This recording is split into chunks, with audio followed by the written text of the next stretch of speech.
On va pas se le passer, celui-ci Non, c'est non, mieux quand même. non, non, c'est juste pour les questions.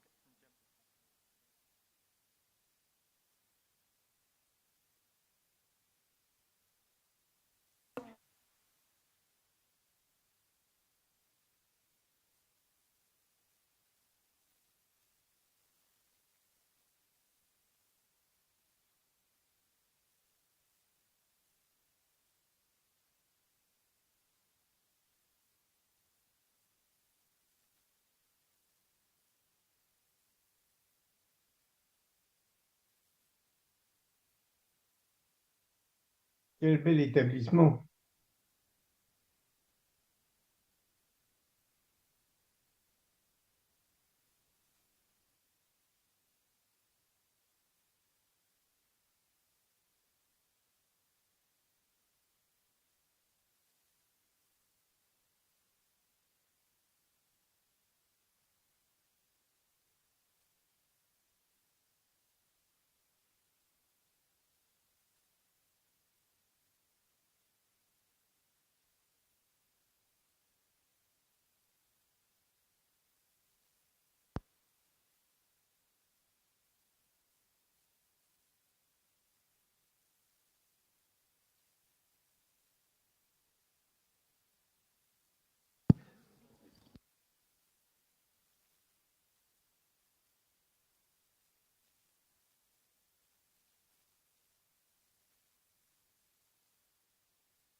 Hello again.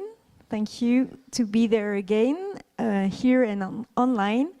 So let's welcome the first team of the three of this afternoon. So it's your turn. Yeah, the Psych-Office.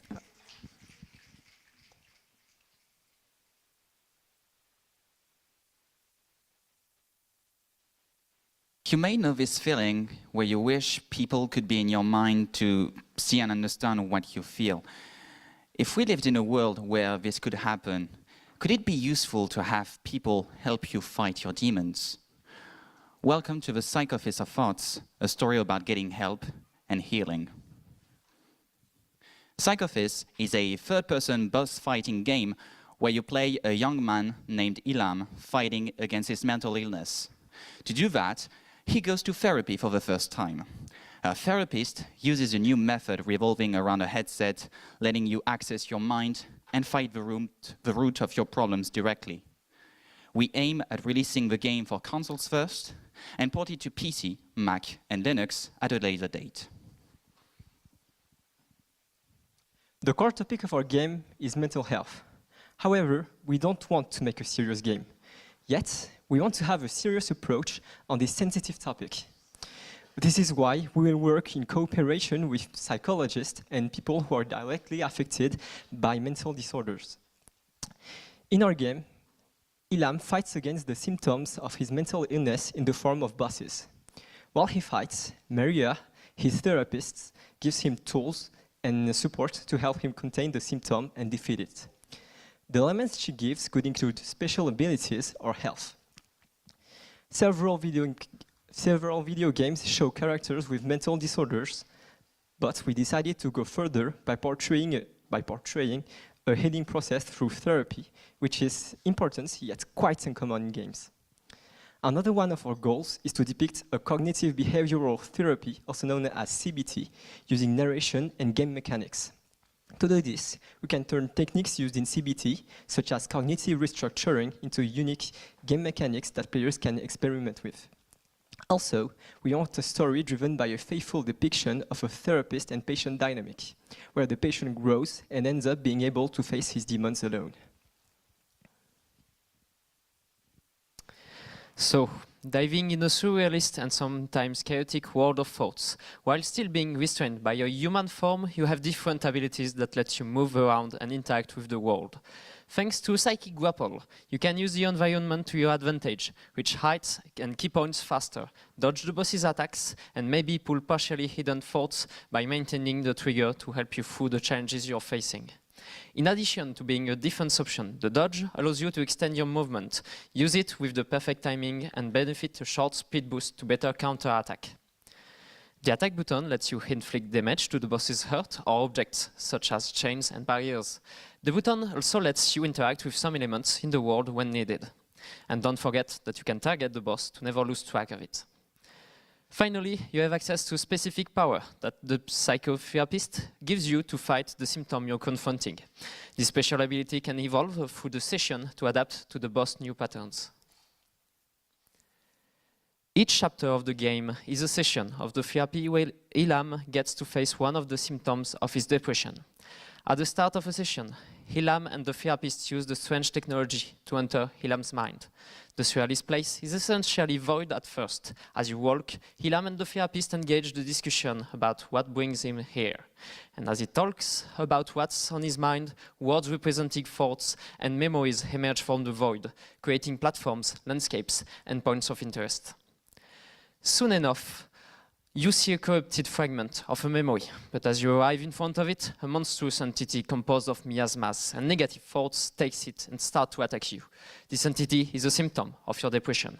In other words, the boss of this session. Move and dodge attack. Find the weaknesses in its patterns and then counter-attack. Free the memory from its grasp to transform your linked negative thoughts to positive thoughts. However, the symptom has multiple sources of power thanks to other memories which you need to find. But now awakened, he will not let you do as you want. So observe your environment, move through obstacles and dodge traps. That way, Ilham can better understand the symptom and find its roots. Repeat the process and confront all of its forms, each one having different patterns, obstacles and meaning. That way, free yourself from its domination by taking back mastery over your thoughts. To utilize the moveset to its fullest potential, we want the arena you're fighting in to evolve over time as you deal damage to the boss, getting larger, with walls appearing to take cover from incoming attacks, or memories getting out of your reach, forcing the player to rely on verticality to progress through the fight. In short, the arena will ask the player to make use of all the abilities at their disposal in the chapter. Speaking of chapters, here's what we envision for the whole game and what we want to focus on.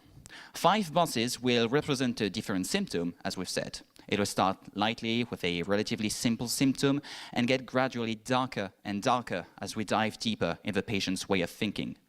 For the vertical slice, we will focus on the 3rd session. We aren't decided yet on the boss's theme, but with the help of our UX designer, we'll soon figure it out. It'll feature the session's introduction, part of the boss fight, and the session's conclusion if we have time. So now for the visual direction, this is what we settle on currently. The game is set in an urban landscape where elements of daily life blend together to create a colorful world that feels like a reflection of the psyche, with bold color and contrast and powerful vistas. It is inspired by depiction of the human mind in visual arts and in paintings more specifically. So now on to planning the production for game artists. For the environment, we're still currently trying to come up with a precise workflow, as most of the effort has been centered around the character for the past weeks. But we still have large guidelines to help us build our urban setting, where we can quickly switch between boss fights and that takes place in arenas and traversal through platforming sections, all in the goal of creating a fun and evolving playground for our experience. For the playable character, we're aiming towards making him feel grounded in the serial world with a design meant to reflect his state of mind. So basically, Ilham in the Psyche world is a shattered and mystified version of his real-world counterpart. We want the character to be nimble and reactive to accommodate for the action-packed gameplay, so we choose to model him internally in 3D and fully animate him with the help of Gianni, our external animator. In opposition to that, we want the bosses to be more abstract, like if they were formless and ever-changing manifestation of bad feelings. They use darker and more muted palettes with elusive patterns to show their negative influence and their unwanted presence in the psyche world. And as we wrap up pre-production, we still have more specific aspects to define, like the look we want for VFX, UI, and other visual feedbacks.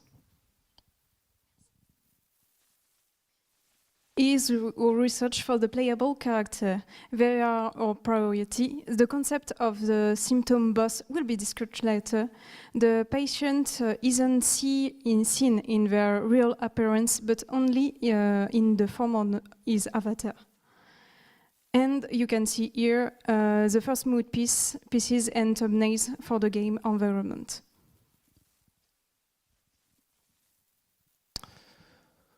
When it comes to the music of the game, we have 2 main inspirations. Breakcore, which is often associated to anime-style mediums because it is fast and dynamic, fitting the combat aspect of the game. The second one is dubstep for darker and heavier feel, fitting the topics that we are talking about. We are also aiming for an ambient feel representing the spirit world of the patient, and here are our 2 main references in both of these genres. When we try to combine the 2 of them, we get something like this.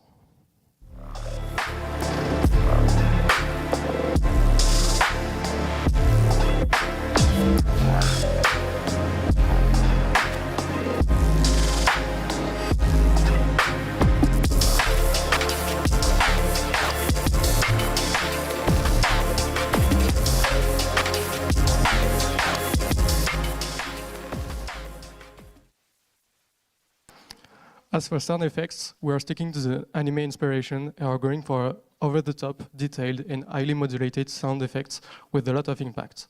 References for this are anime shows like Fire Force, JoJo's Bizarre Adventure and Dr. Stone.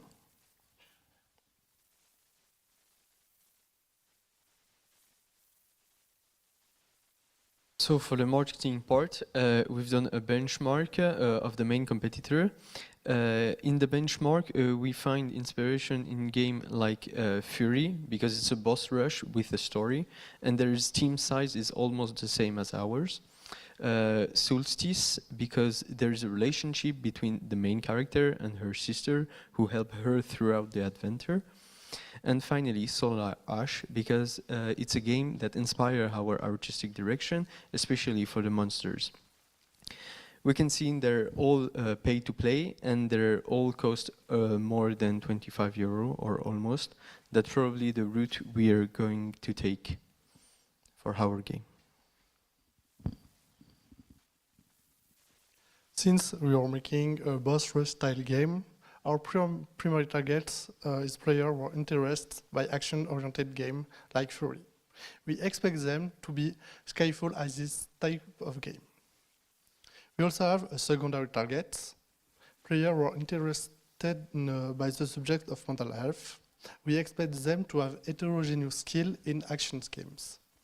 The potential skill gap between these two targets might be an issue.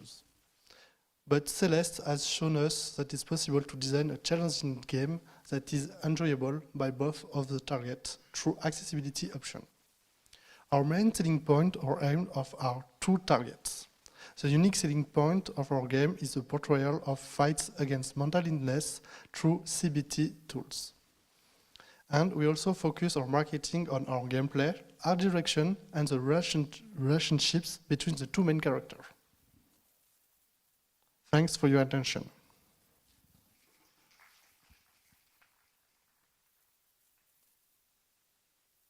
Thank you. Who would like? Yeah, I see a hand. Hi, thank you for your presentation. I'm Clémentine Plissonnier. I'm a freelance game designer. I also did some classes for you just this week, so you might remember me. Okay, so my question might not be the most simple to answer. If you don't have an answer or if you disagree with me, it's okay. We might need to talk about that on the plateau project after. So yeah, be prepared. So I wanted to ask which was your intention for representation of mental illness in the game, because we talked about intention just Tuesday.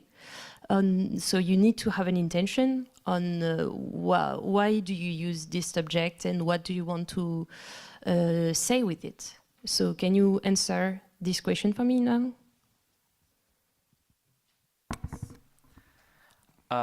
So the question was, why do we want to talk about this subject and how we treated it in the game? It's what do you want to do with that? Okay, it's what we told at first in the presentation. We don't want to make a serious game, but the subject for us is important to treat, because the psychotherapy is not a subject that is really talked about in the medias and in video games in particular. So we wanted to treat this, and we also wanted to do an action game, and it was the best fitting to say, like, you are fighting your demon, kind of. So we want to depict the mental illness through different bosses that are retaining the patient, Ilham, through his life. And we want to play as Ilham, who is progressively overcoming his problems, his issues, by understanding them better and fighting them, kind of, to give him more determination, motivation, and also just being through a therapy, because that's how it works. I don't know if I answered it right. Yeah, that was a good answer. Thank you. So I need to elaborate if you give me the time. I'm not sure your intention is best carried by the action genre, actually. So for me, the intention is to give more representation about mental illness, maybe making it less of a grave subject to speak about. And for me, depicting the I think it's depression, but I'm not sure. I think you weren't very specific about the mental illness, but this mental illness being a boss fight, I think it doesn't give a great image about the nuances of the problem that people encounter. It also gives the idea that actors, people who suffer from mental illness might be in a fight alone with some tools that are gameplay, which is really weird to me. Where actually it's a very nuanced experience, and it also for people to be cured, if it is even possible, sometimes not. It's not only about fight, but it would be about treatment, about being surrounded by people, by creating a climate of security, also about society, giving accessibility and programs to make it more accessible for people, because people can suffer from mental illness all their lives. It's not just a one-shot combat. And so for all of this case, I would really reconsider this aspect of being really an arcade game to speak about mental illness. For me, it seems a bit plaqué, a bit, you took a genre and you took a thematic and you put them together, and the link is not really there for me. So yeah, I would try to include some of the nuance that is the experience of a lot of people who have struggled with mental illness. And for me, this game, for me, the pitch seems a bit insensitive, I don't think you would do that if the person was suffering from cancer. But so you need to be careful about this subject. It's a very sensitive one. And I think a lot of us might be concerned about these subjects, and we all can be sure that it's a very sensitive one. So yeah, I would really consider that very carefully. Maybe I can add just a little thing. It feels a bit like because the person have a mental illness, they discover superpowers to fight it. And it's not the case, it's not a superpower. And most of the time, they receive help to fight the problem. And yeah, it's not something you do alone, almost never. So yeah, maybe be careful with that. Yes, but you have a duo with Maria, which is a therapist, which gives you power and help. And the power you get is only in your head. It's not in the real world. So I think it's more like a metaphoric way to fight. And I think it would be okay to do this in this way. Because we want to depict the relationships between a therapist and the patient, and the help for the therapist will help the patient to grow and overcome this difficulty.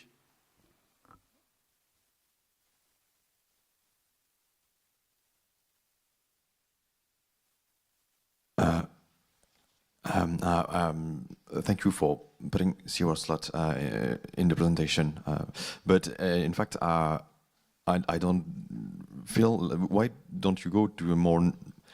I know it's your pitch, but a more narrative route, because the relation would be maybe more.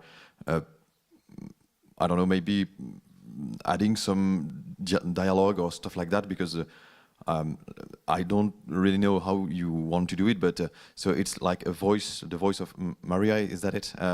Which speaks to the player while he fights, and then it gives you a boost or something like that, or is it another phase? And I don't know. You have phase when we are outside the truth of world, or the world of truth. So you have a real life session when Maria, in her office, talk to the patient in a similar way. Then you can enter in a therapist and go to a session of therapy. So the world of truth and the headset is just a tool, and it's fictional. It's a tool to get into the fighting game, but it's not a magical solution or something like that. And you will have this aspect of talking about problem and about it in a realistic way when you are in the real world. I would just add that do you plan for the combat? I think it is the case, but do you want it to be fun and rewarding? Yes. That might be a bit problematic, but I don't know how you can get out of that. But it should be very harsh, maybe extremely hardcore to beat, because if it's just very fun, very juicy, it might be counterintuitive with the subject. So yeah. But you can see like a game like Celeste do a thing like we think it's similar to us, yet you have a difficult platforming game, but it's also something is very caring about people who suffer through anxiety, and they give us model and an heroine who overcome their difficulty, and it's shown to have positive aspects on the person who suffer anxiety in real life. Thank you. We do have a question online, so Stéphane.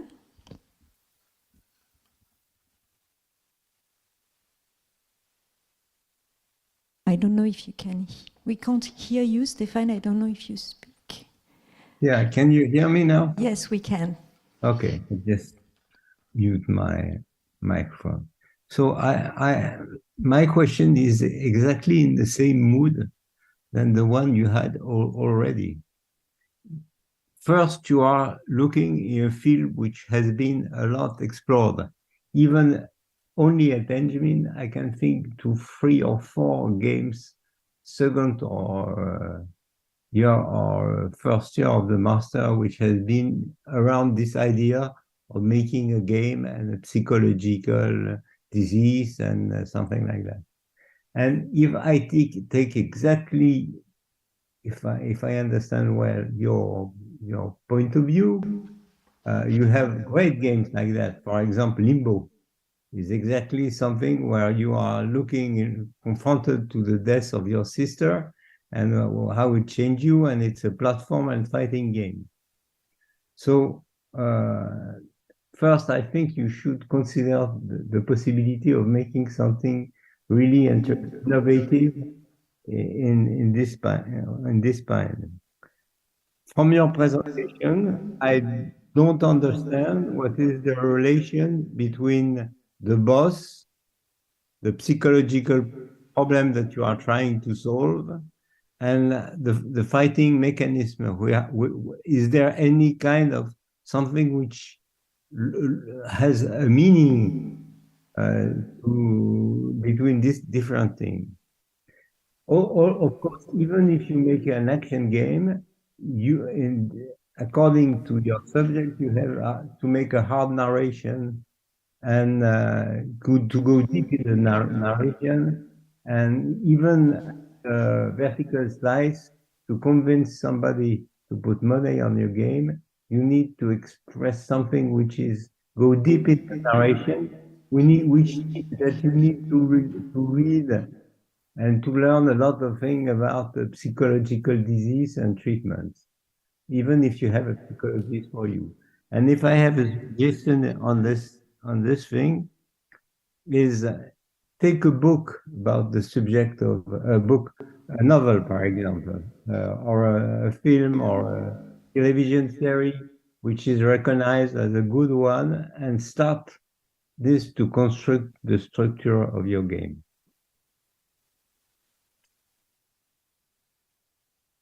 Thank you, Stéphane, for your input.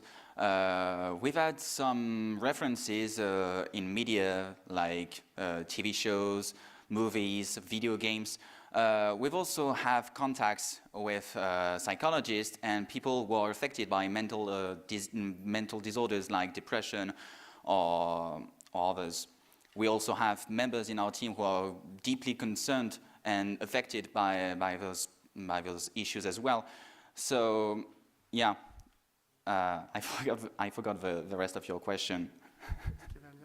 My question, maybe you have all this, but your presentation up to now doesn't show this background, which is very important to convince that you are making a new game in this field. Yeah, I just remember the first part of the question, the relationship between the boss, the psychological side with the therapist and all that. And that's also something regarding the previous questions. The therapist is always there with you in the form of either a voiceover, like the way the Phantom Thieves in Persona 5 talk to you in the HUD side. Either that or like a little companion on your backpack, for example. We still aren't sure about that. But the boss would be a representation of one of the symptoms of a mental illness. We can't really defeat a mental illness, like Clémentine said. We don't really cure from a mental illness. It will still be there for maybe all of your life. The thing with our game is that we don't target the game as a solution to cure people from their mental illness or to show them how it is with every form of mental illness. It's just one representation of it. We don't want to be a universal form of how it goes to go to therapy and to feel better about your life. Yeah. Hi, so Cécile, still working for Focus. So I have to agree with Clémentine on the relation between the genre and what you want to say, even though it is a bit unclear what you want to say. Just several remarks. So sure, Celeste ultimately talks about anxiety and overcoming it, but it's not a premise. Like at the beginning, you're not like, oh, you're going to cure your anxiety. You're going to climb a mountain, and then it goes into symbolism, and then you are more open to understand the message behind it. I'm afraid that the use of the structure you're using might give a misrepresentation of therapy. It's not like a therapy session that will cure you. A therapy session maybe will give you tools, but the therapeutic process happens in between therapy sessions. And so having them as boss battles, it feels weird, and it might give the impression, the idea that at the end of a therapy session, I should have been cured of at least a symptom, and it's not the case, and it's not how you want people who don't know about therapy to. And third thing, that is a very naive question, what happens if I fail during a boss battle? And obviously, the way you're going to deal with that will have many impact on what the game says as well. We really haven't decided yet on how this goes. For now, we think that the therapists are just in the whole game mechanic. You can't really fail a battle for now. It's still a work in progress. We are still thinking about that, but that's how things are for the moment.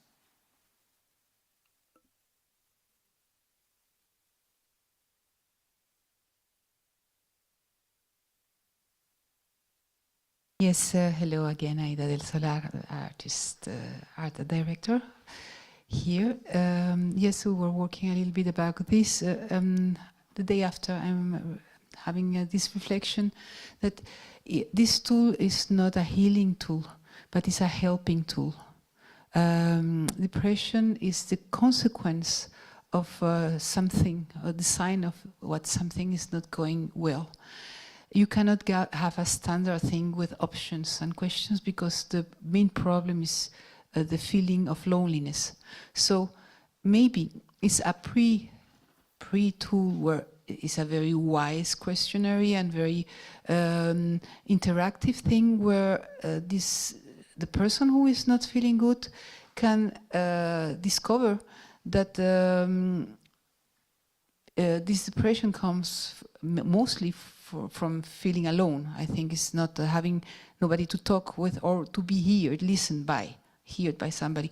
So this game can help to know what is the urgent situation to call for help. But I think somebody in depression can have a funny game to forget the moment.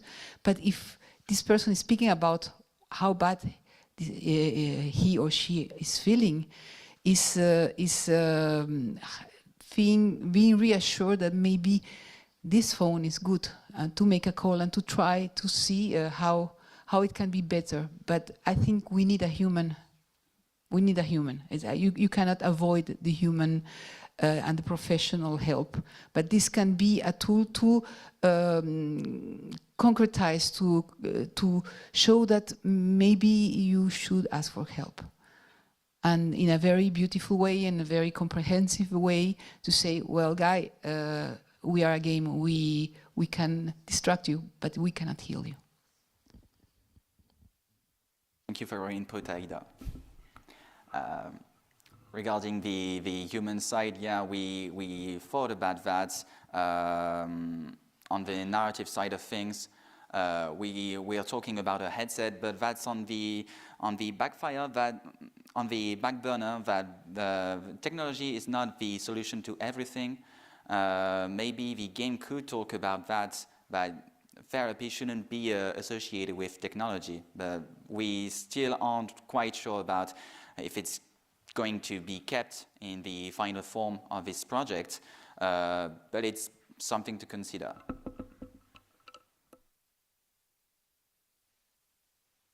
I have seen something about a therapy about people having Alzheimer, okay? So it's problem of memory, problem of identity, depression, because life is hard, because getting old and the brain is not working very well. And the games are working very well. But beside that, there is somebody saying, how many points you got? How did you get there? And it's not a lonely thing. The person alone with Alzheimer cannot heal only with a game. There has to be somebody checking up. Just to answer you, if it wasn't clear enough, we are sorry about that. The machine we want to use in our narration is a helping tool, is not a healing tool. We want the therapist to be here, everyone with the patient. Through all the fighting, through all the bosses, they will talk between each other and maybe get help. Maybe say, okay, this wasn't a good experience for me, and trying to find solutions to, okay, I had problems, I had things, and I want to cope with that. I want to evolve, kind of, and that's between the relation that it will evolve between with a professionalist with you, that you can go forward, and that's really what we want to say in the game. Thank you. We have a question online. Mylène? Hello, so Milan, I'm doing marketing for Indies. Actually, I worked a bit on Fury, on marketing. The thing is, with Fury, we sold it like a boss fight. Of course, it's a game with strong narration, it's about freedom, but it's not one of the selling points. I think you are too much in between. You have to go with a full boss fight, which will be good because the game design is good, with maybe a small theme or inspiration related to mental health, or you have to go to the full mental illness way in narration and not going with this kind of gender, on my opinion. I think there is missing a bit, and if you go that way, like the first one, like the thing Hellblade do well, actually, it's to have symptoms of the psychosis that you have in games with the voices helping you, the illusion you have to find, seeing sign, etc., which is actually part of the suffering, where here the link seems to be just boss fight, which represents some part of your mental health issue, and the voice with the therapist. And I don't think there is enough points between gameplay, game design, and the theme. So yeah, like to market this kind of game, it will be too hard because you have two different things without a really good link for me. You started to pitch the game with the mental illness, mental health USP, like selling points, but then it's really about boss fight, and you spend most time about talking about the gameplay. So yeah, I think you should do a choice here. But thank you for the presentation. Don't be depressed. It's here. We are here to give feedbacks, so it's normal. You will find your way on this.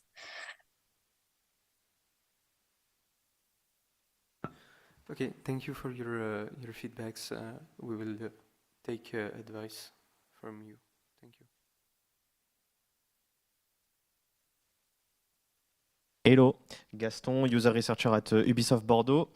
I had questions regarding the game mechanics, so not the narration at all. I think I saw in the GIF you showed us that there were some kind of perfect dodge or with a slow motion and stuff like that. Do you have like any other depth into your game mechanics that as a skilled players I will be able to exploit to make the fight easier and to progress in the mastery of the game? Like, do you want to have this curve, or do you want something more accessible, I would say, with simple mechanics to perfect? Okay, thank you very much for your question. For this, we kind of think as, yes, we maybe want to go for, maybe the game can be speedrun or something like that, but the mechanic, we want a character controller that is really freely adjustable, and like we can have a perfect dodge. We can also maybe counter some projectiles to send it back to the boss, but we have to have a right timing over an attack on it or over a perfect dodge, then a counter attack. That's the things some things we want to do. Yes, to have multiple approach to the same situation in order to maybe keep your distance to avoid projectiles and back some, or sometimes just go to the boss and try to attack it. But yes, we are thinking of this kind of way to exploit different things through the gameplay and the situations. Okay, in that case, on the spectrum of the fighting games, I would say, where do you place your game? Are we in the anticipation part of the games like Sekiro, for example, or are we in the reaction where you have some cancel animation? If you dodge, for example, if you make an attack, then you press the dodge button, does the character dodge instantly and you have to always be reactive, or do you have to be careful about the action, the input that you press, and be really like more in a thinking about what you are doing when playing? Do you have an idea of that? For now, the intention is to do a character that is really reactive to your inputs. We don't want to have a big weight on each of your attacks. It's much more about movement and dodging to then counter attack. We really want to go that way. Okay, thank you.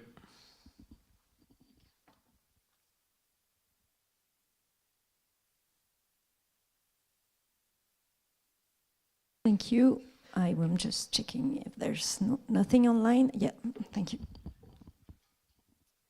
Hello, thank you for your presentation. I'm Jeanne, I'm a freelance game artist.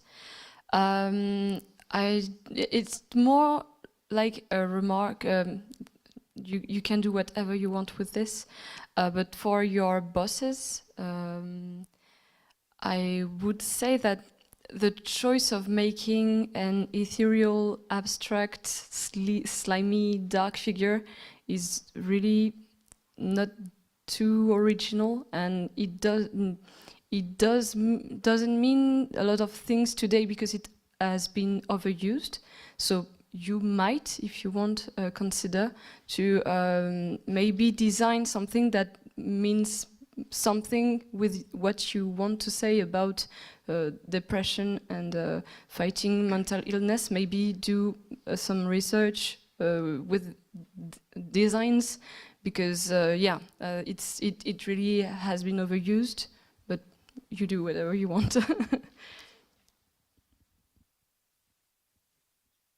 Also, you were mentioning about inspiration. Sorry, pardon. I forgot to let you answer if you have an answer for that. Okay, thanks for your feedback. So far, the symptom has, for the most part, has not been decided precisely. So it's not as to say it was placeholder, but basically we went for something that was, a bit generic, but that would allow us to have like something to model after. But we might go, since we have the idea of associating different symptoms with different memories, maybe take the route or something like a boss that takes different shapes and that transition into maybe a more precise vision of a memory once it reaches the final phase, like an event that could be happening in the life of the character. So something a bit more tangible and a bit less generic than just blobs.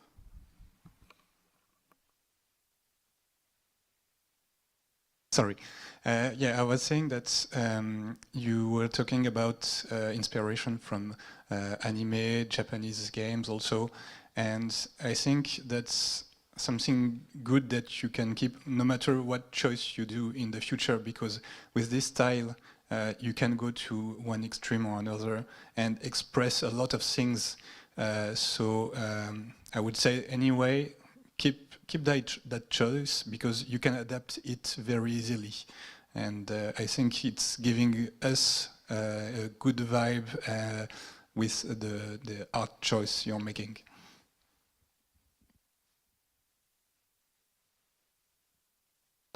Thank you. Thank you for all your feedbacks and remarks. Let's congratulate the team once again. And let's welcome the next team, which is Monster Inside.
The sirens of high school begin.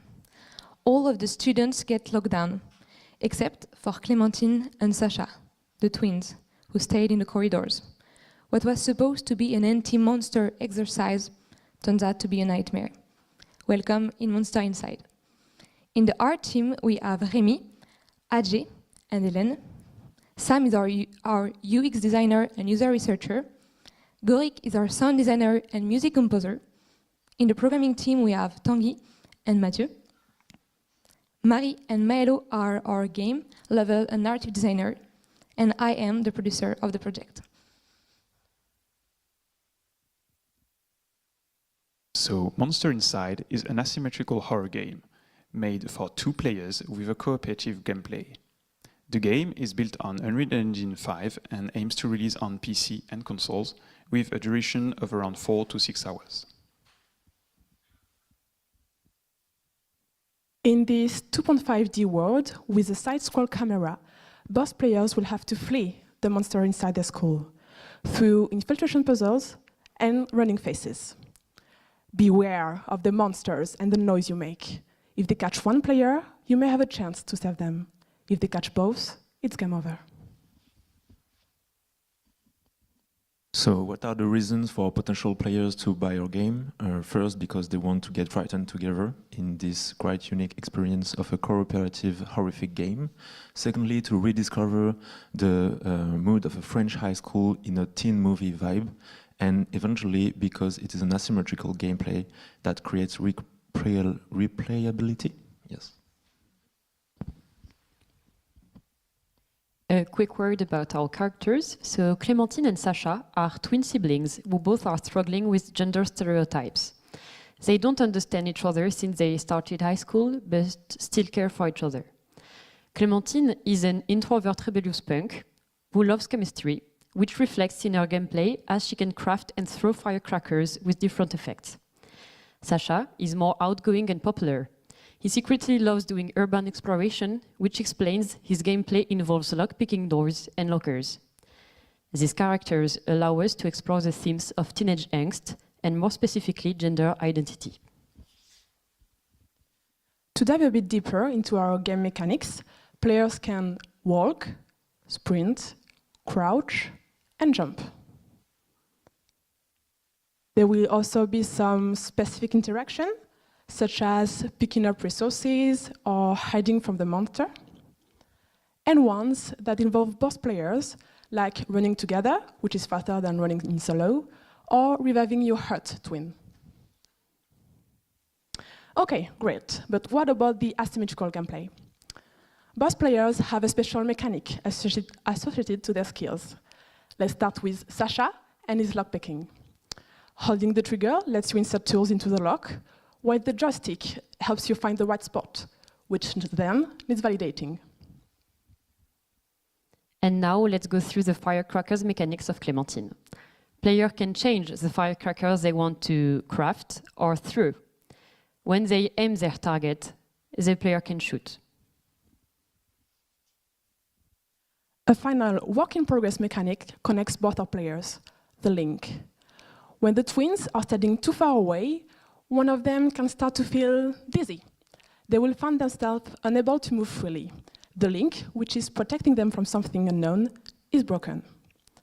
To avoid the total loss of control and attracting the monster by doing too much noise, the other one has to come back and calm the first twin. But what exactly is causing them this sudden inability? This will be seen in the narration. The story takes place during a cold day in the city of Saint-Moulin-la-Motte. Sacha and Clémentine arrive at the high school, Félicie de Lettres, and get separated during an anti-monster exercise. Twins discover that it's not an exercise and will need to get back together to find a way out from the monster inside the school. They are almost out, but are stopped by another teenager who turns into a monster in front of them, revealing the truth behind the monster's operations. Adults from administration who hide the truth lock the twins down with all the monsters they are trying to turn back as teens. Sacha and Clémentine will free themselves and all the monsters to create a chaotic diversion. On the roof of the school, they will need to face an impossible choice. Which one of them will become a monster? Here is where our vertical slice will stand in the story. It begins with the discovery of a new firecracker, so new ways for the players to go through their journey. And it will finish on a narrative cliffhanger as they discover a teenager turning into a monster. Let's go through the vertical slice in a more precise way. At this point in the game, players already know the basics. Clémentine's player has some firecrackers that make sounds, but no harm. And Sacha can lockpick some doors and lockers. In the vertical slice, player will go through our two different phases.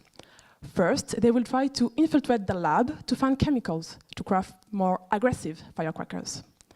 Cautiously but surely, Sacha will learn how to lockpick cabinets, and Clémentine how to use a new weapon. They need to use sound smartly to distract the monster in order to flee towards the exit. The monster is hunting them down. They have no choice but to run away from it. And just when they're a few steps away from freedom, then find one of their friends, changing into a monster. Hope is shattered, supposedly causing our player despairs. And speaking of players, for our target audience, we worked on a first analysis that might evolve to time. After this, and in order to get a more precise and clear view of our target audience, I also did some player observation recently on 2 games. The first one, Hidden Deep, a 2D side-scrolling survival horror game with co-op missions. And the second one, The Blackout Club, an horror FPS fully made around co-op. These observations show that our target players are cautious, observant, and take precautions in their gameplay. The 2 games we observed are also based on very different ways to deal with monsters. Hidden Deep focus on confronting and eliminating threats, while The Blackout Club focuses on dodging danger and anticipating our movements. For the audio artistic direction, the main guidelines are the following. We want strong character personality through SFX, like follies, and also dialogues. An oppressive atmosphere via some rough SFX, ambiances, and drones. And also a warm and intense musics for cinematics and some breaks in the game. So here is a short demo to demonstrate that.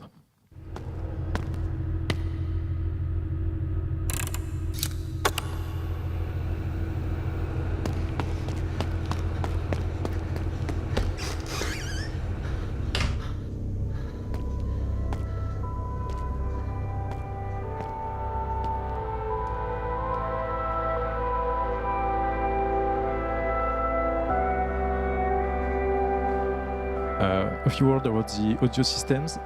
There is a player breath and footstep system that will allow us to enhance empathy and immersion. A monster presence system which will allow to simulate a convincing presence of the monster, and the player transformation system for the voice to smoothly blend between human voice and monster.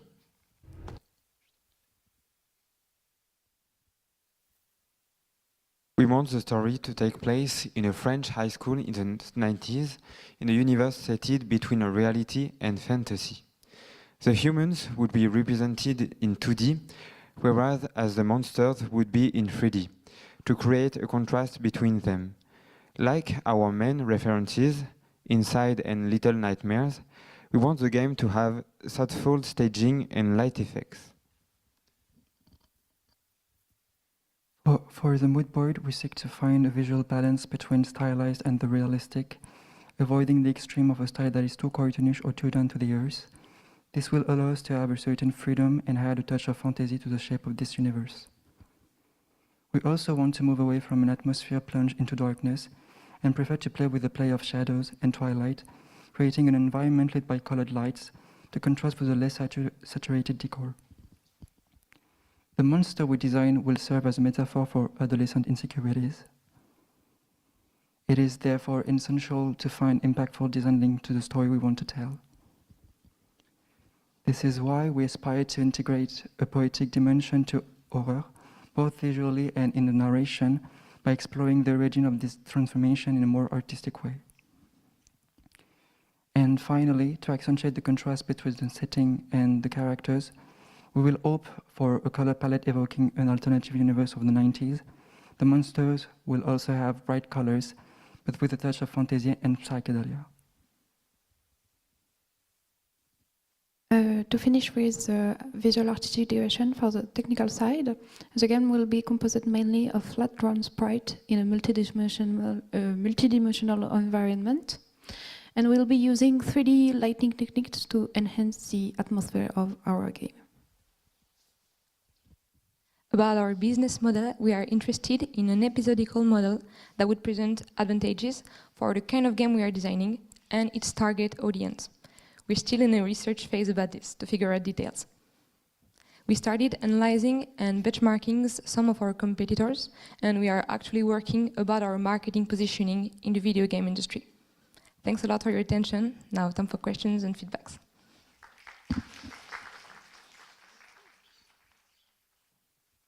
Thank you. So, yes, I see some hands.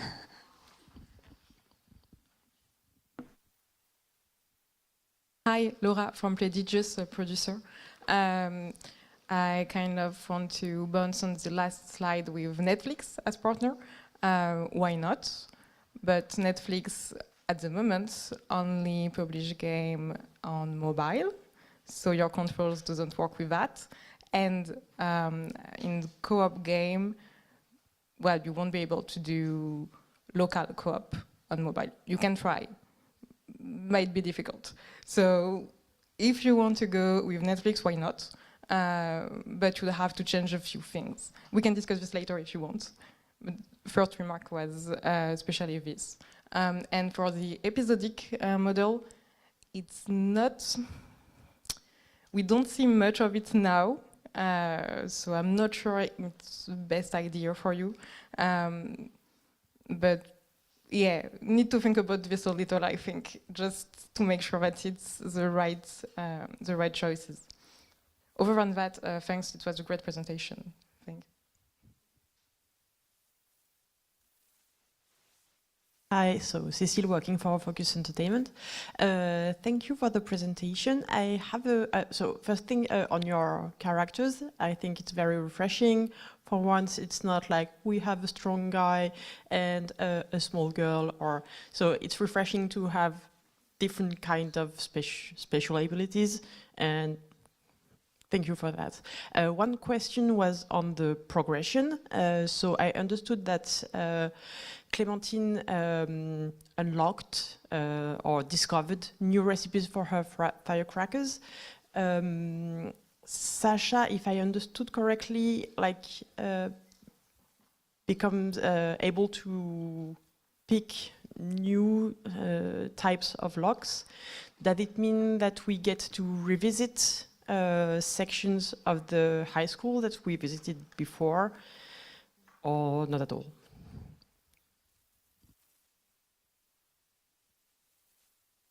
Or did I get the progression totally wrong and you're going to correct me on that? On m'entend là? Yes, so exactly. Clémentine will discover a new recipe for a firecracker that can harm monsters.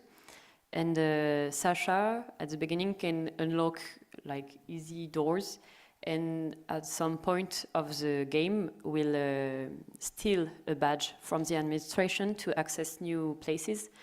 And in our ID, they want to first go out from the principal entrance and will need this badge to access the elevator to go to the roof where the game will end. Thank you. Thank you. We have a question online. Stéphane? I don't have much question. I just want to tell you that for a first presentation, I like very much what you have done already. And the question about the publisher is probably a real think about it. Maybe you should think about a game which can be published by Arte, which probably will limit the size of your game, but it's the type of publisher where you can find a way to publish your game.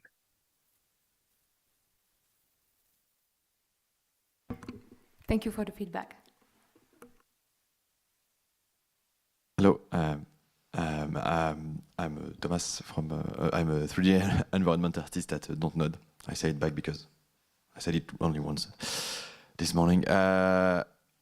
I would like to know how the pacing of the game is in your head right now, because I feel like it's a horror game, so you need to have some tension, but I think it's more exploration since you have the time to pick locks and to prepare chemistry stuff. So is it something that is fast-paced, or is it slow and you take your time and at some point you have to run or flee?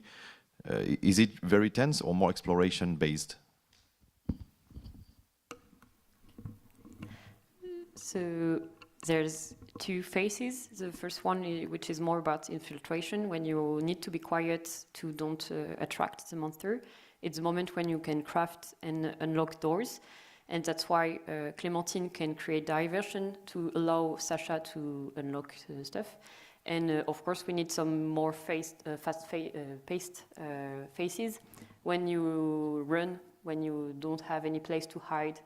And it's more about sometimes you will make too much noise and will need to hide and wait for the monsters to go out. And then run when you make noise to the right moment to run away. I don't know if I answered clearly. Yes, clearly, and it leads to another question. It's how do you hide, since it's a 2D axis of moving? Do you have object, or how do you make it work? The idea is to hide under desks. You can crouch walk, and you can also interact with room lockers on the depth of the screen.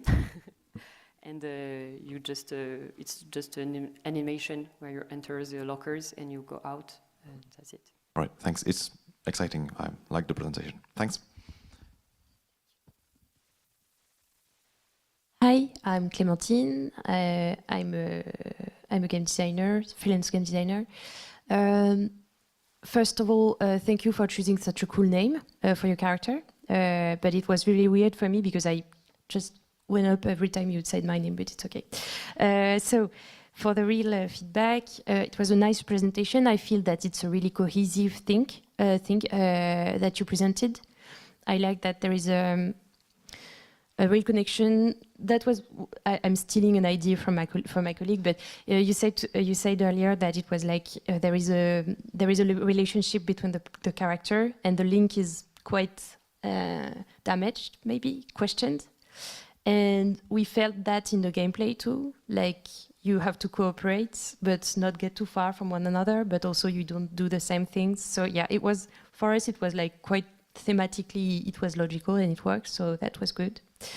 I had more of a game design question, which was like about the firecrackers, because you have different types of firecrackers, and I was quite interested about that. You know, I worked on a little game which is called A Plague Tale Innocence, and on that you have different types of ammunition, and they have different effects, and I wanted to know what you had in plan for that. For the moment, we will only have two types of firecrackers. The first one being just noisy, and the second one can actually slow down the monster and allow you to be more aggressive. But you will not be able to kill monsters, for example. Okay, that's interesting, and I would look forward to seeing all the situations that you can create with this complexity. Thank you. We do have another question online. So Mylène. Hello, Mylène. I guess I'm not presenting myself again. Yeah, I have a question. Sorry if I miss it because my cat did some mess on my desk. You explained the core mechanics, the link, and then I didn't hear you mentioning it again. Can you explain me a little bit if you already know about it, or you plan to use mechanic in game? Is it like something else that just following each other each time to try to avoid the link issue, or like how do you plan to use that? So as Marie said, it's still a work in progress mechanic. The first intention is to limit our players with the camera because we don't want them to go too far away, and we thought it was a cool narrative and gameplay way to constrain them. So that's why maybe for the moment it's not really clear. And of course it's supposed to be negative for the player to be too far, because you will be slowed down and not able to play anymore if you go too far, but we don't have all of the details for now, so I don't know if I answered everything, sorry. That's fine, it's perfect, thank you. Thank you. Hello, I'm César from Asobo. Just one question. Do you plan on making a single-player version of the game, or it's only co-op, only playable with 2 players? Because it's only co-op game are tough to market, I guess, to sell them. whether it be online co-op or split screen. I don't know. But do you plan on making an AI version to play with just the computer or just alone, or it's only co-op? For the moment, we think of only co-op and local because of technical issues. We thought of being able to play with one keyboard and one controllers. What can I say more? We didn't thought of a single-player mode because not for this project at least, because we already have to work on the AI for the monsters, and it will mean to work on other AI. So that's not on our plane. It felt like you have a feature to run together, to run faster. Yes. So there's already some system to do stuff together. That's why I was wondering that. Yeah, there is the running together, which is a system where one of the character is leading the other one. But actually, I think it's important that for us to keep the co-op part, because it's really in our intention. Our intention is to keep the two characters and to make them talk during the game, but also our players to make a communication in game and outside of the game. Like, okay, I need you to make some noise at this point so I can run this way, and etc., etc. So we think it's really important on this game to have this cooperative version and not a single player. In point of intention, at least it's what we want. Okay, cool. Thank you for the presentation. Thank you. We do have another question or remark online. Stéphane? It's just a small remark. Generally, when you run with a friend, you run slower than when you run alone. There is a story about les Horaces et les Curias in the Greek mythology, which is based on this point of view. So maybe you should change the explanation why you run faster when you are together. Yes, of course. In the real life, you don't run faster when you run while holding hands to someone else, but it allows us to force the players to wait for each other, and because it's more useful, because if you run alone, you cannot run away from the monster, so you need to be together. And the whole point of the game is to understand what's your place in this siblings dynamic, and how you need each other while being an individual. And thank you for the feedback. Hello, Gaston, user researcher at Ubisoft Bordeaux. It's not really a question, it's more an issue that I had during the presentation. I don't know how to say it properly, but by the end of the presentation, I have the feeling that you have more like a puzzle game in cooperation with horrific aspect on it, with a monster and some moments that you have to run away. It's kind of linked with what Thomas said earlier, in a way that I have the feeling that in horror game, it's really based on the tension and the emotions that the players are feeling. And I have the sensation that in multiplayer, the horror thrill of a game is really difficult to have, especially, specifically, if you allow the communication between players, because the players will always laugh. They will not really be immersed, I think, in the game. So it will be really difficult for you if you are positioning yourself, your game, in an horror game. It will be difficult to defend that point if you are multiplayer. I think it will be a hard challenge, but it's interesting though. But it will be hard. Thank you for your feedback. We are aware of that as a challenge, and that's why we access a lot of mechanics around noise, especially for the monsters, that you can make the player try to be aware of if they're making sound or not. And we hope that they will more be whispering and being attentive of if the monster is coming or not, because you don't see always the monster on the screen, but you can hear it arrives. So we hope that it will work, but we also do playtest.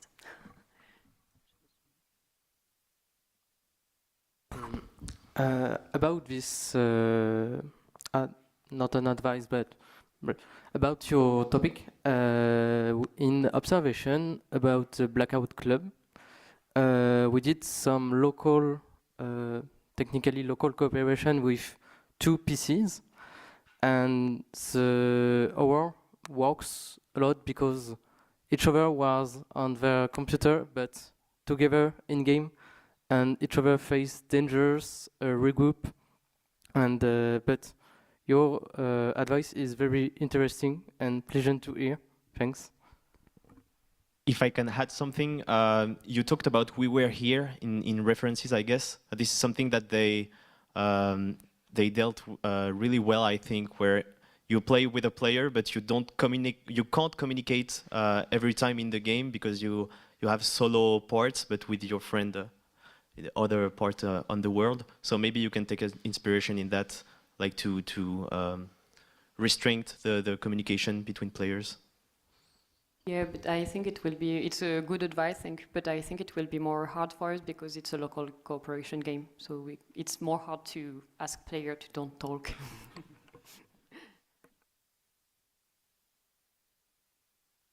Thank you. I don't know if there's another question or remark. Seems no. So let's thank the team and congrats.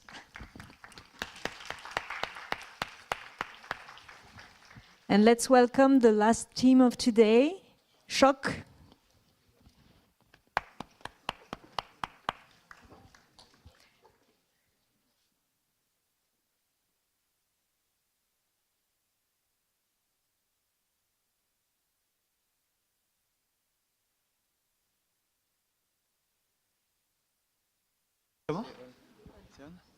Okay, ready for the last one?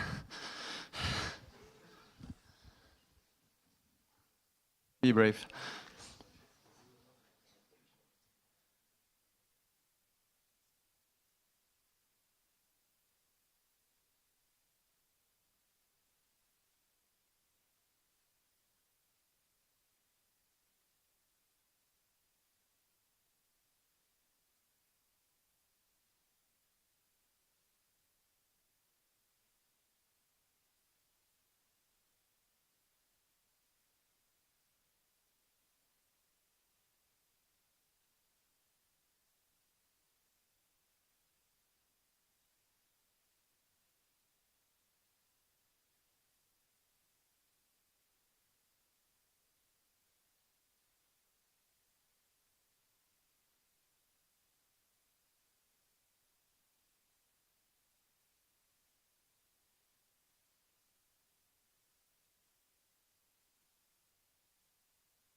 Hello, welcome for the first presentation of Shokh. Shokh is a third-person parkour game for 1 player. They will take control of Bastian, a religious figure on a pilgrimage toward the edge of the world, who can travel through different dimensions or layers of the environment they will visit. Shokh wants the player to feel the movement.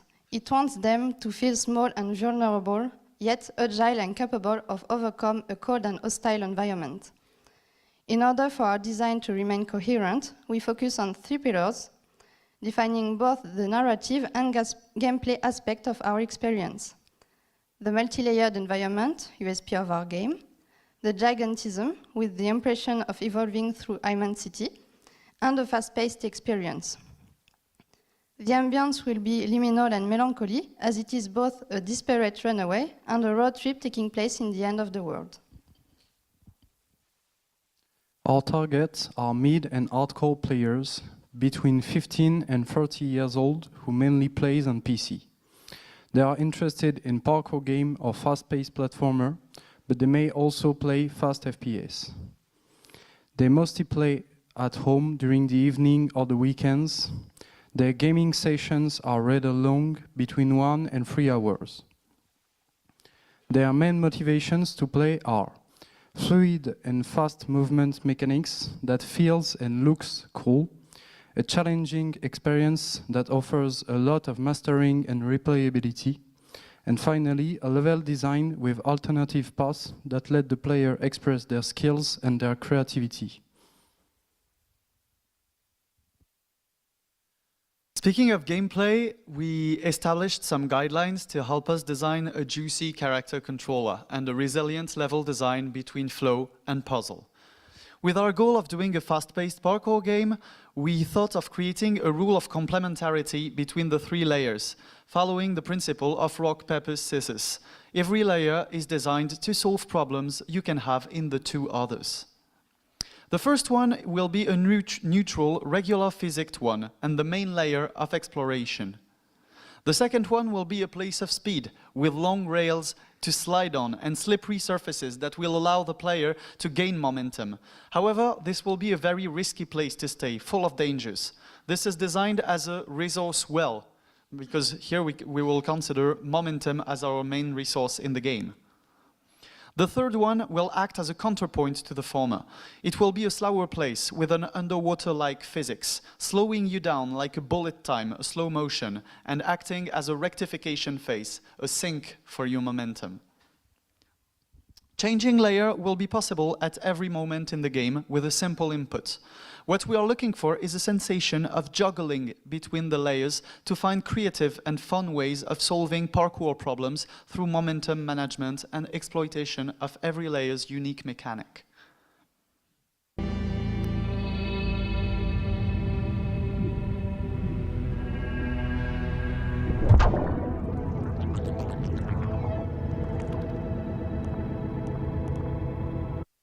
Right like this. The concept of the game is movement related in different ways. It is telling a story about fleeing, about running outside. For what we decided, we want to enlight contemplation in one end and action in another hand during players' run. The dimensions you'll find are also movement related. Some have coldness and immutability as a theme, while others are mechanic or glitch related. We want to create 3 very distinct universes to give contrast and rhythm to the player's expedition while respecting our design intentions.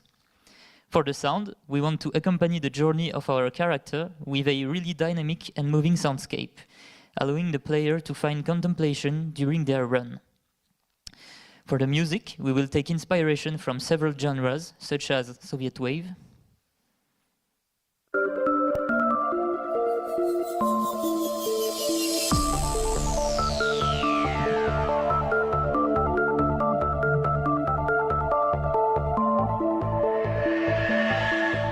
industrial electronic,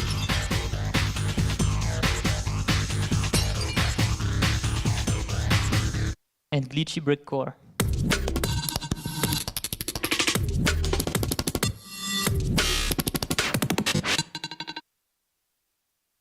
Okay, so let's dive into the layers. And the first one, we are going to go a bit further in the first one, which is the frost brutalism.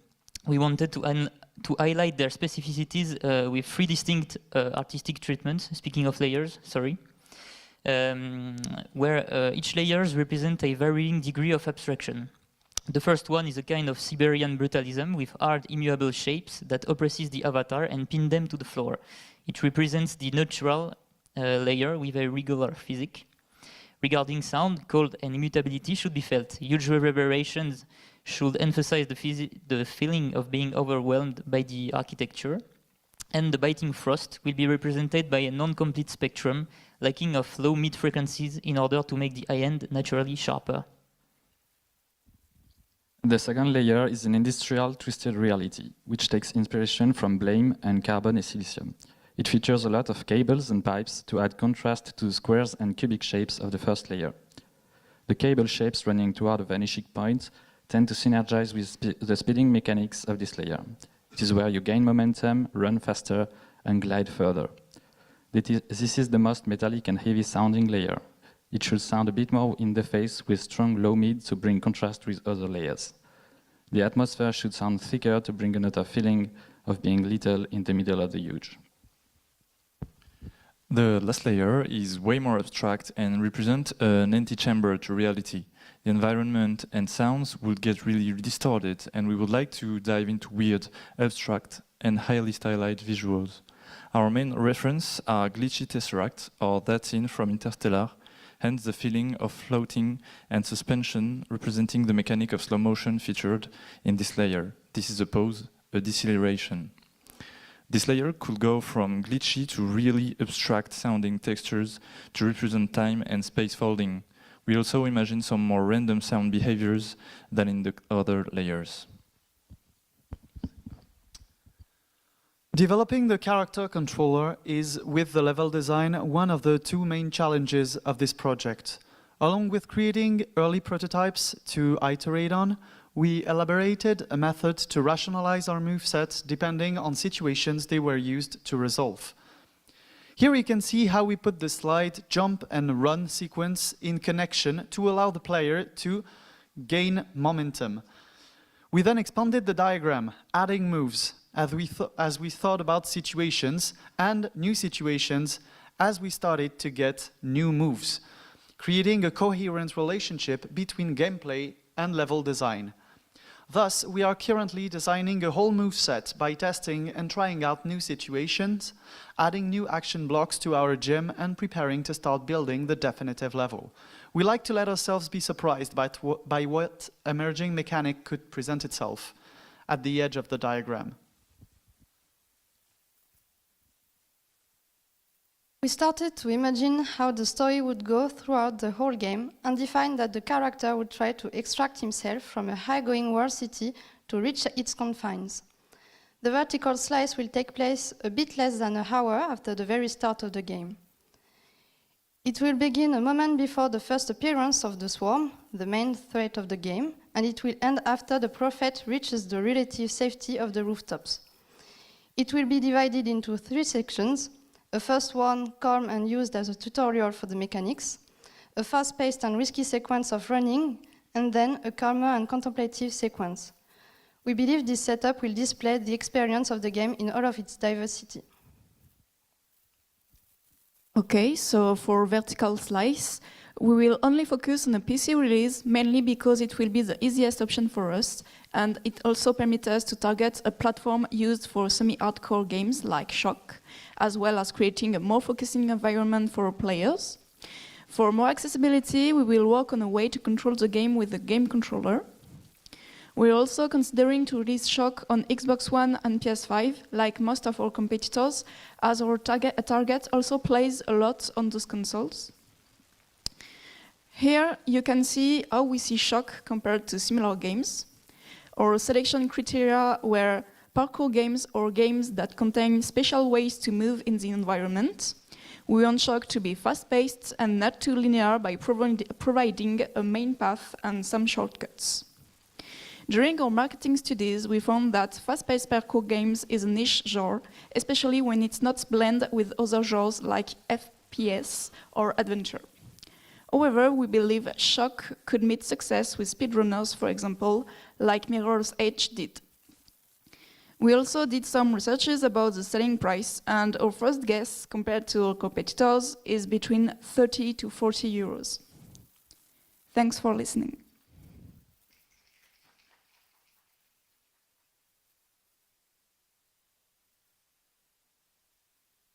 Thank you. So, yes, first questions.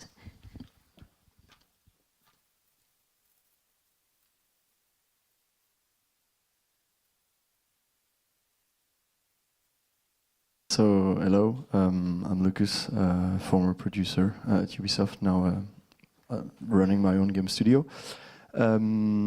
First, thanks. I'm the target, so I will definitely buy this game.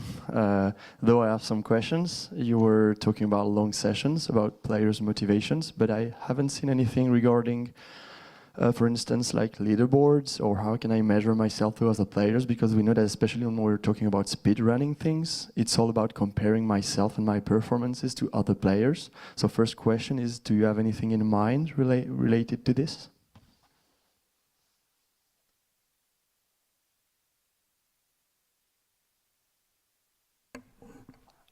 Oui.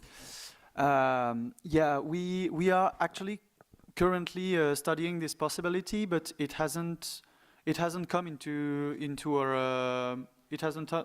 our production or discussion yet. But we are currently benchmarking a bunch of parkour game, obviously, and yeah, a lot of them have leaderboards, and it might actually come up into the game, of course. Thank you.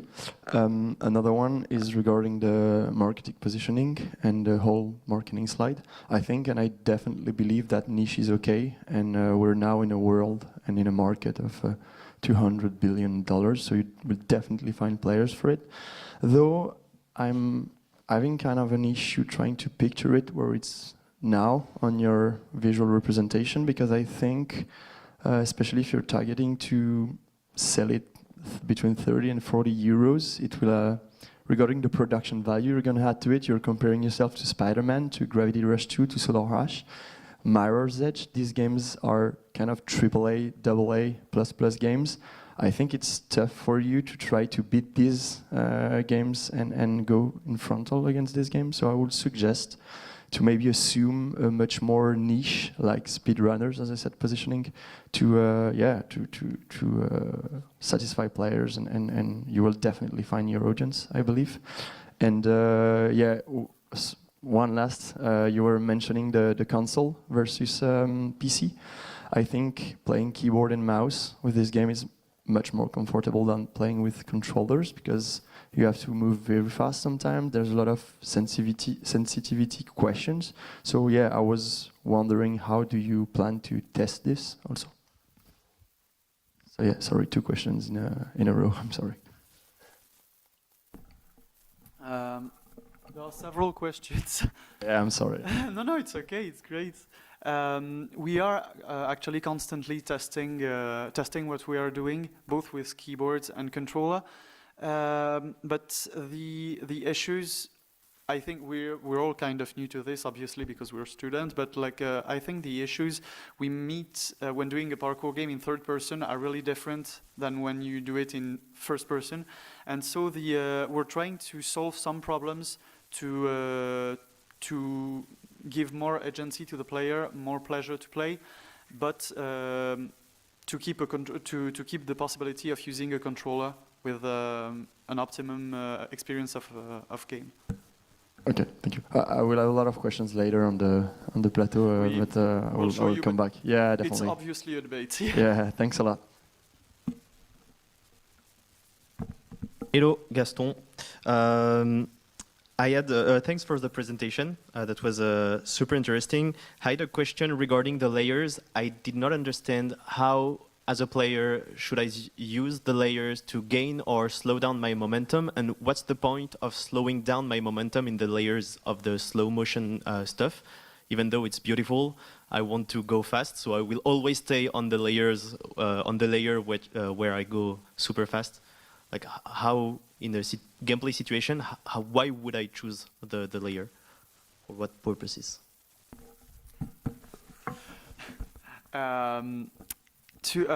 Indeed, we haven't been very accurate about the way of gaining or losing momentum.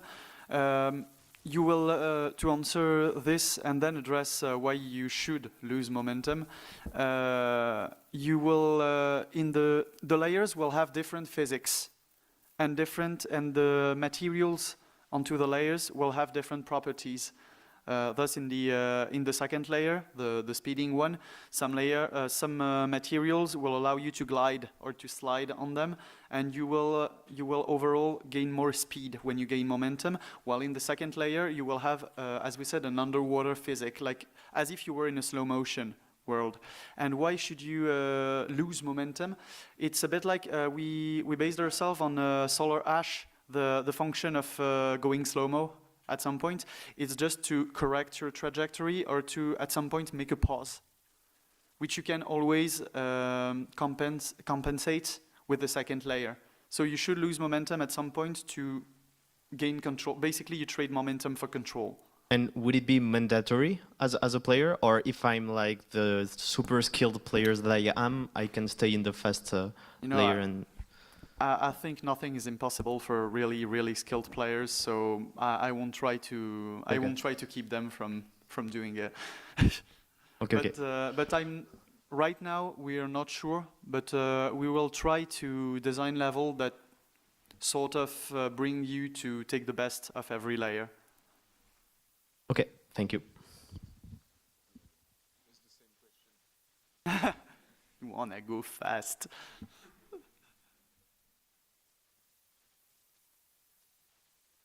I have a question in terms of scope. Since thanks for the presentation. It looks cool, but there are 3 layers with very distinct aesthetics, and it's gigantic.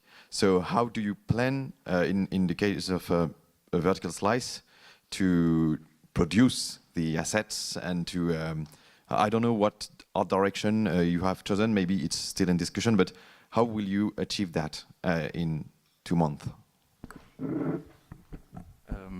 Hello, thank you for your question. Actually, Raph and me are not environment artists, so we have chosen to make environment only in shader, because Raph and me have the capacities to make cool shaders, but there will not be like 100 of assets, etc. Like it will be just reusable blocks with I don't know how to mean it, but, to say it, but yeah, with we will try to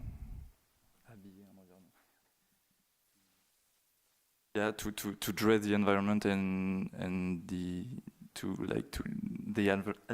environment doesn't have to be boring, so we will just set basic but cool things, and we will try to dress it the more as we can. Yeah. And this is for the brutalist part, because the brutalist part will be textures, pure textures, and the 2 others will be, as you saw on the presentation, were only shaders. So I think we will stay with shaders and classic texturing parts. All right, thank you.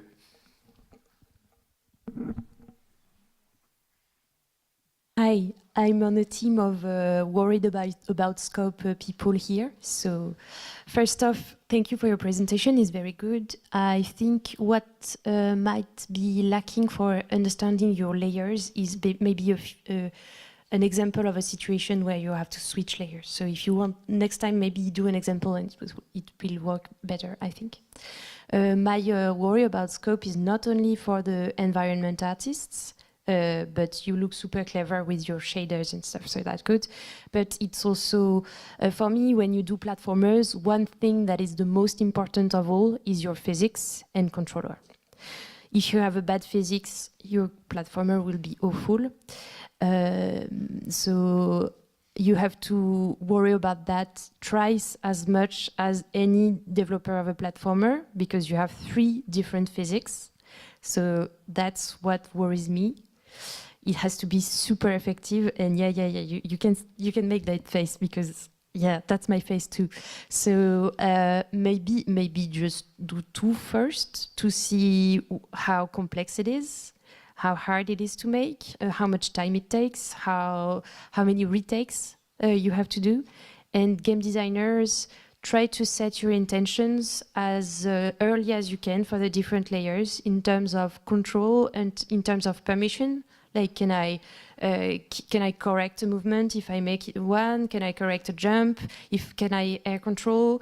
Can I grab something if I miss a jump? Stuff like that.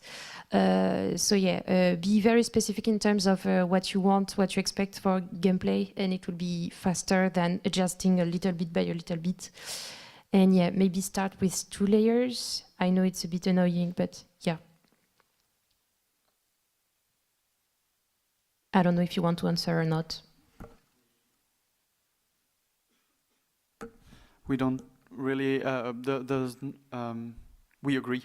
Yeah. It's a lot. It's a ton of work, and we've been working on it kind of non-stop since production began, and it's a ton of work. We will see. I think you're absolutely right, and maybe the solution will be to cut a layer. If that is so, we will. Maybe try to, as a game designer and maybe as a producer too, do 1 good first, see how much time you need for 1, and then add another instead of cutting at the middle of the thing, because you will have half a good one then. So be very try to anticipate with that. Thank you. We do have a question. No, well, online first. We do have a question online first. So Marie, if you want to. Marie, lead game designer at Ubisoft. I was wondering, will the player have access to all the layers and movements right at the beginning of the game, or like right at the end of your tutorial, or do you plan to scatter everything throughout the game? There's no skill tree for now, so yeah, apparently you would have to apparently for the moment, and I think it will remain so. You will have access to pretty much all the moves very quickly in the game. We thought about but it won't be in the vertical slice. But we thought about like a prologue at the beginning of the game where in which you couldn't switch layer. So you could learn the mechanics in peace and progressively, but basically you would have access to the whole panel of movesets, or like the major part of it at the very beginning. Okay, thank you. Hi, so Cécile from Focus. I have several questions, so maybe not all of them. One important, I think, would be on the structure. It is a bit related to what Lucas was asking before. Like, do you intend to have theoretically the game playable from beginning to end, or do you want to split it into smaller chunks, like levels, so to speak? We are doing a vertical slice. Yeah, that's not the question. I mean, like, the intent, is it to have like very short or short-ish levels that you can do and redo and master and have like this under 10 seconds? Or do you want to do like a very long tunnel?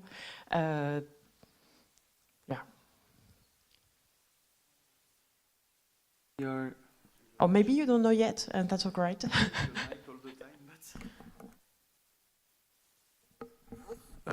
I think for the speedrunning community and for the leaderboards, it will be better to have levels of different lengths. So levels that are very short and levels that are longer, but that feels like a long ball through. And so it's a bit related because you mentioned threats, and I was wondering whether those threats were like enemies that were going to try and catch you. If the threats were environmental, like if I miss my jump, I end up in in the limbs or whatever. And what happens when I fail? Is it like checkpoint back to the very beginning of the level? Checkpoints, and there will be like both type of failing. Like you're not fast enough, so they catch up to you, and enemies that like eliminate you if you touch them or if you jump in the void. Okay, and third and very last question, and then you're in. But I forgot it well. Damn. Okay, thank you. Thank you. Thank you. Thank you, I'm Axel from Cnam-Enjmin, and I just want to tell you that you should contact Project Isaline, the developers of Project Isaline, because their controller were very nice, and it looks like what you want to do, and it will help you to do the first layer, so you will be able to concentrate to the second and third layer. Thank you for the feedback. I already contacted Maxime for the programming part, so thank you. And the producer is there, in the room. Cécile, third question? So since we have time, yeah, I was wondering about like the level readability, because you have 3 layers, so how you're guiding your player onto the path, and maybe there are several paths, I don't know. Like, it's going to be a challenge, obviously. Do you already have solutions? Is it still tied to the shaders, or? We're currently studying a lot of solutions because yes, it's one of our main challenges in the level design to make it readable and affordant. But we're studying, like we're currently benchmarking in this with this objective in mind. One of the solution would be to make points of interest and make them make them the interactable objects and to create like very clearly designed paths, like a bit like in Mirror's Edge, but not using only color. So yeah, we'll probably come back with a lot more solutions in the next presentation. Well, I really hope so. Thank you. We also talked between us about a feature that would create a line between the players and the end of the level, like a field Ariane, and that was one of our ideas.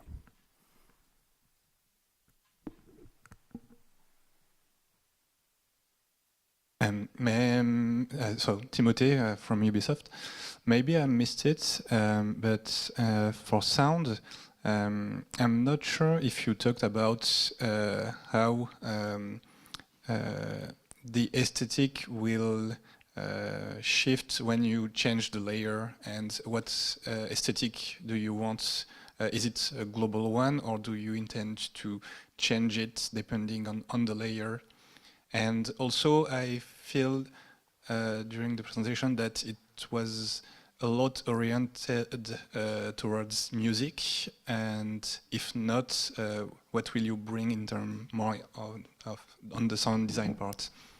Yeah, thanks for asking. That's something we did not have the space to put in the presentation, but for the sound design aesthetics, we will have 3 aesthetics. It's the same as the artistic direction. Like we will have 3 sound aesthetics, and the assets related to the character will be twisted into 3 versions that are matching the physical characteristics of the layers. And you will possibly have interactions between them.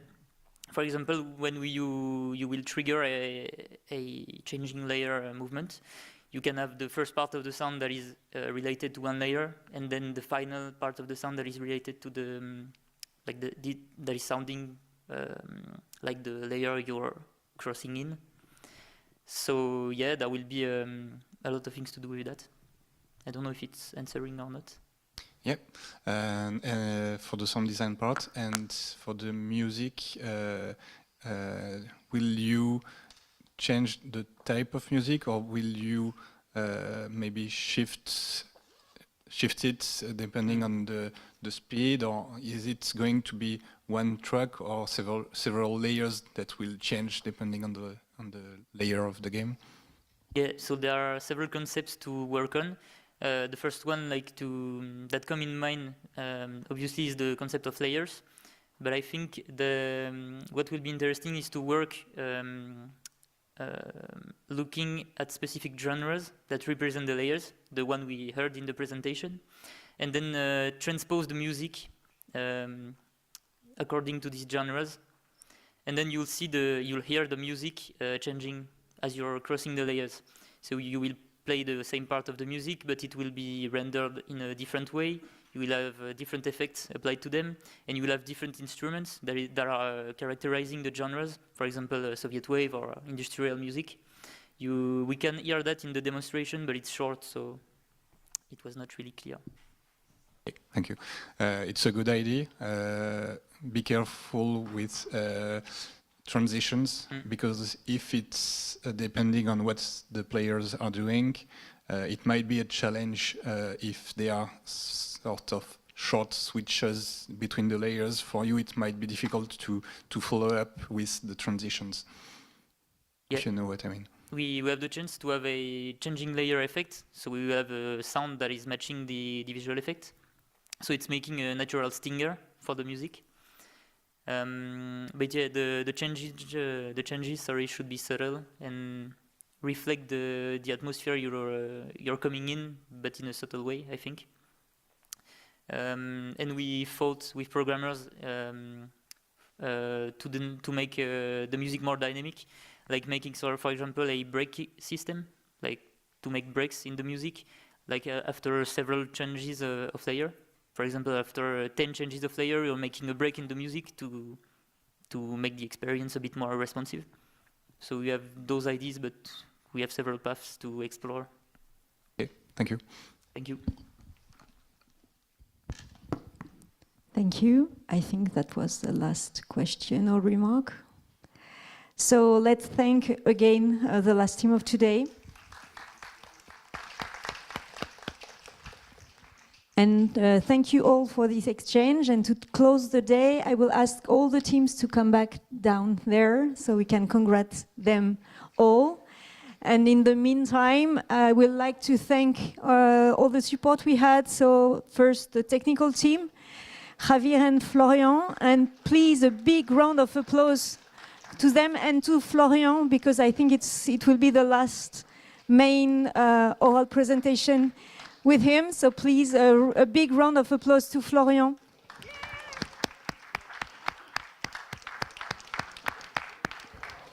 Thanks to the administrative staff as well. Thanks to the pedagogical team. And thank you, Jerry. Thank you for this great exchange. Thank you for all your feedbacks. Thank you to test the position of the students. It's really helpful. It's really rich, and yes. And thank you, Catherine. Thank you. And I wait for all the teams to be down, and maybe the final words will go to the Godfather.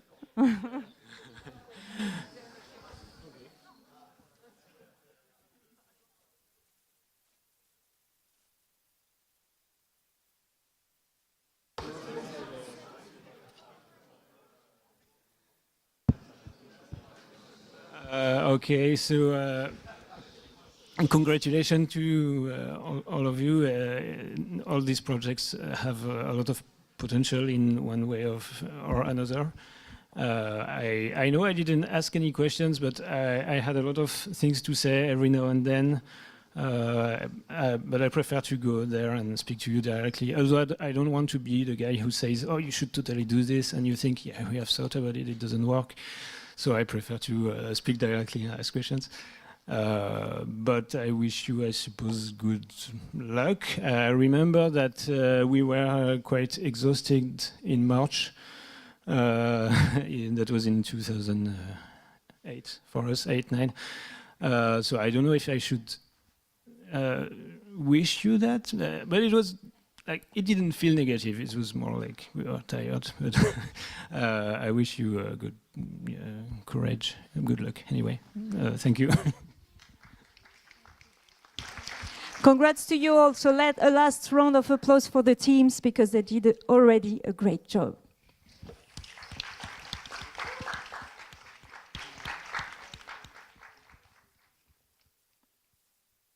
So thank you, that's it. And thanks to the people online I didn't thank already.